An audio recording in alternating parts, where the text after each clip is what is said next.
Cleo Godby, wife of the late Walter Godby, who along with local businessmen established the Mountaineer Golf Course. Interviewer Clarice Weaver, October 1, 1980, at the home of Mrs. Godby.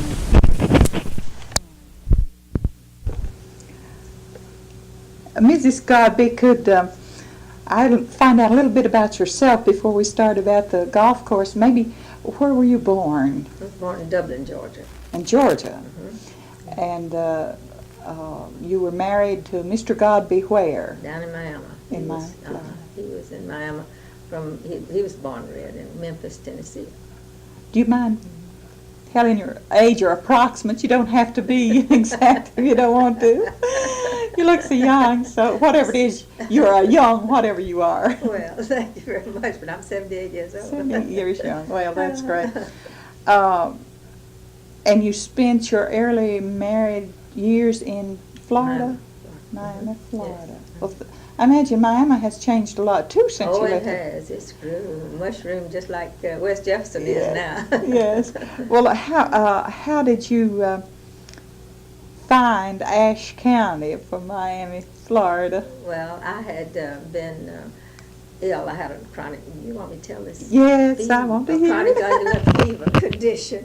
And the doctor said that I could not take the hot weather in the summers down in Miami, and I'd have to get to the mountains. So we came up, and that's how we found West Jefferson. Now, what year was that? That was in 1946. 1940. Well, you're a earlier Floridan. We have many people come to this area since. But yes, I think we were the first, because I remember old Judge Tucker telling us that Ashe County didn't want any foreigners, because they didn't want to close up, like Blowing Rock does every winter, every fall of the year. But and I said, well, we are certainly, if you call people from Florida foreigners, why? I said, we are. And he said, no, you're not. We like you. Well, I've noticed most of the people that I've met from Florida and elsewhere too that have moved in the county seem more determined at keeping it not so cluttered. I don't mean to imply that Boone is cluttered, but commercialized. They're more determined to keep it that way, or as much so as we are, the native people. You're right. Because that's what they're moving from, I guess. Well, that's what Walter and I loved about it. And did you come direct to Ashe County, or did you work your way up here stopping off at different counties to see if that's what you wanted? My sister lived in Winston-Salem. I see. And we came over from Winston and found West Jefferson. We were actually on our way to Pineland, North Carolina. Not in Pineland. What am I talking about? I was thinking about the school over there, because I was going to school if I could during the summer. But we didn't. It was where is this Pineland? Pinland School. Where is that? Over. It's near a little Switzerland, but I don't think it's. I don't know the county that it's in, but I know where you're that talking about. That's all. Well, that's interesting. It's interesting to find out that here we are, right up in the corner of North Carolina, and people from California and Florida, they just walk in, and you wonder how they got here. Yes. Now, it was your intention to move away from Florida and find a climate that would benefit your health. Yes. And you moved to West Jefferson, to Ashe County. I was by myself because my husband had to go back and carry on his business during the summer. But I was at the old Tucker Hotel the first summer, and when Walter came up to get me in the fall of the year to drive me back home, I had discovered this farm, this Frank Gentry farm, and we went out, and he liked it, and we closed a deal with his son. And that's how we found West Jefferson. So you just retired. He retired from his business, I take it. He didn't. No, he would drive me up and go back and be down there. But it wasn't satisfactory for him to be there during the summer and me up here. And so he finally sold out in 1949. Sold out so that he could be up here. Did you have an immediate improvement in your health?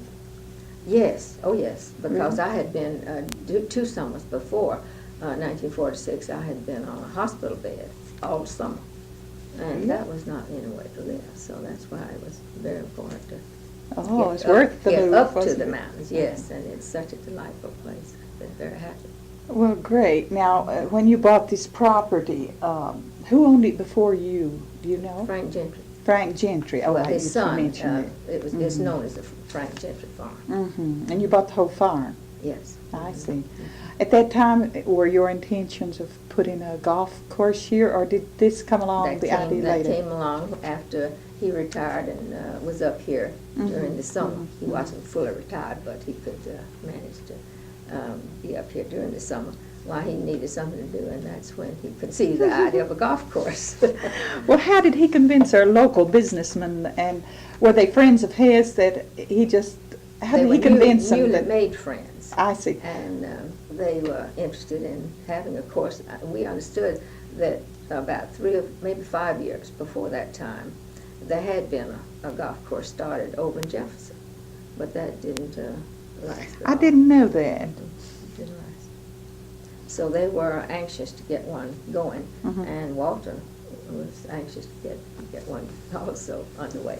So he called a meeting with the approval of these known golfers, which were 6 in the county. Now, shall I read those names? Who were the 6? They were Jack Rhodes, Dr. J.K. Hunter, Dean McMillan, Reverend Hoyt Wood, Ed Barr, Wick Benoit, and Ray Blevins. And the meeting was called a dinner meeting at Calvert Hotel on July 31st, 1950. Present at the meeting were Dr. Hunter, Jack Rhodes, Dr. Bruce Porter, Dean McMillan, Ed Barr, Tom Duncan, Hoyt Wood, Don Blackburn, Wick Benoit, Gail McMillan, Russell Barr, Mrs. Ed Anderson, Ross Benoit, and Walter Godby. The idea was accepted, and the West Jefferson Golf Club was born. 13 of the 14 attending the meeting became stockholders and charter members of the club. The sum of $2,600 was subscribed that night. Can you imagine starting a golf course today on $2,600? Walter was asked to supervise building of the course since he lived on part of the land designated for the 9 holes. Mel McAdams, pro at Elkin, came over to help Walter lay out the course on 70 acres leased from Reverend Rexford Campbell and Walter Godby. The golf course purchased this land in 1961. Many trials and tribulations were thrown in our path in 1950. No rain when it was needed, and too much when it finally came. The bulldozer was stuck twice. In spite of the many setbacks, the course, while not completely grassed over, was playable in the late fall of 1951. Those were the days when your balls hit rocks and went in every direction. Walter was named course manager in 1951. The first tournament was played in 1952 with Ray Blevins winning. Dr. J.K. Hunter won in 1953. Ed Rowland won each year from 1954 through 59 and again in 1961. Now, I haven't covered the other winners, but that's available. The golf shop was built in 1953. A putting green was added in 1955. The first few years were really rough. During dry spells, water had to be hauled from a stream a quarter of a mile away to save the greens. Spring water was piped to all greens and tees by 1961. The latest golf club was organized in 1963 with Alda Perkins as president. Building a dam to form the lake was done in 1965. Rock picking days of the new section was fun that year. Original yardage of the course was 2,455 yards. By 1968, it was extended to 2,980, a par 35, membership 104, on 25 acres purchased from the Wagoners. Option to buy additional land to extend the course to 18 holes was made in 1961. The Walter Godby Old Pro Cup tournament was started in 1965. Jack Hunter won. Walter died in 1968. The course was sold to Doug Jeter in 1969. Mr. Jeter sold it to the Carl Hagels in 1971. It is now known as Mountain Air Golf Club and operating efficiently under Mark Hagel Pro. The Walter Godby latest golf tournament got underway in 1973 with Alda Perkins winner. Well, that's great. This idea of it becoming a golf course, you say at first it was known as a West Jefferson West Golf Jefferson Course, Golf Club, and now it's Mountain Air. Was the idea well received by the local, say the neighbors around? This was a farm. This is a farming section, or was. Now it's getting to be so many homes around it. I don't know if it could be classed that as not. But was it readily accepted by all the adjoining farms? Oh yes, yes, it was. Now you have a little cemetery Yes, here. yes. Could you tell me about? Yes, the Elrod Cemetery is over in. It's not exactly the center, but it's close to the center of it. You see, we have five. You go up number one. You have number one, and then across to number two, then down to number three, and then up to number four to the clubhouse, and then you cross the road and pick up number five here. That was the part of the land that we sold to the golf club later on, and you go up to 6, and then from there down to 7 and 8. And when we bought the Wagner land, why we could extend, we revamped 7, 8, and 9 back up here. But what I'm anxious to do is, I thought I had some notes on. I must add that. Let me get my other notes because I want to. What is it? Will it be an 18-hole or is it an 18-hole? It's only a 9-hole at the present time. 9-hole. It'll be 18. Here's a pen. Well, I want to get the. I understand, Mrs. Godby, that you still have your original caretaker or keeper of the fairways that you had years ago. What's his name? Glenn Combs came with Walter soon after the golf course was underway, and he was officially made greenskeeper and has been right on the job every time the golf course is running. Why, Glenn is here to mow the greens, mow the fairways, and help Mark now with the upkeep of the course. And I guess he knows more about it, as much about it as anyone. And he's a fine person. What was that, about 30 some years ago he started? Yes. Is that right? Well, that's a big help, isn't it? Yes, it to is. have someone so knowledgeable of the. That's true. How many tournaments do you have? Well, there is a championship tournament, of course, to decide who is the champion. Now, that is operated by the course, but I sponsor the Walter Godby Old Pro Cup tournament. And I also was happy that the ladies allowed me to sponsor the ladies golf club tournament, which is held each year.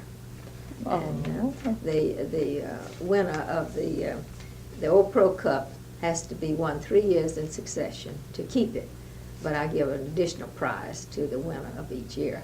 And the same is true with the ladies cup, that the prize, the trophy, has to be won 3 years in succession. And neither one has been won for 3 years yet, but we are hoping each year, because I tell them I'll give them a bigger one if they win this time. But you don't want to put on that. I don't think that's. I imagine it's been gratifying to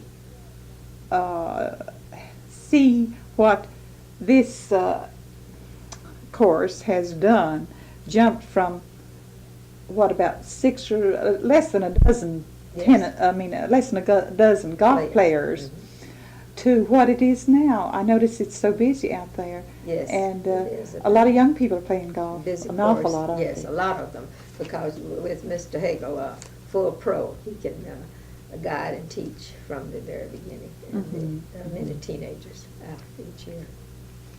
Well, have I overlooked any of the information? I don't think so. We're so glad that you and Walter found Ashe County. Well, we have been too. It's meant a lot to I thoroughly enjoy it, and I'm coming up here every summer, just as long as I possibly can. Well, thank you so much. I'm glad to do it.